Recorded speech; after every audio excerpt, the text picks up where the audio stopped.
not only he got Piastri at the start, that wasn't the only great thing that he did.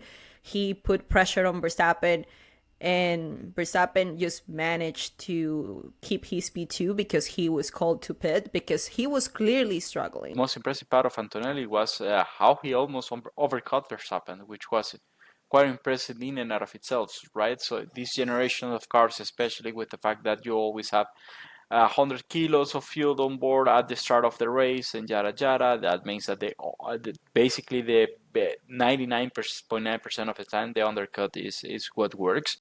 Verstappen tried to undercut Antonelli by pitting a lap earlier, but Antonelli was so good on Verstappen's outlap that he actually almost managed to pass it on the pits. And if it weren't for the fact that Max had the inside because of the racetrack layout, Antonelli might have as well taken second place on that turn.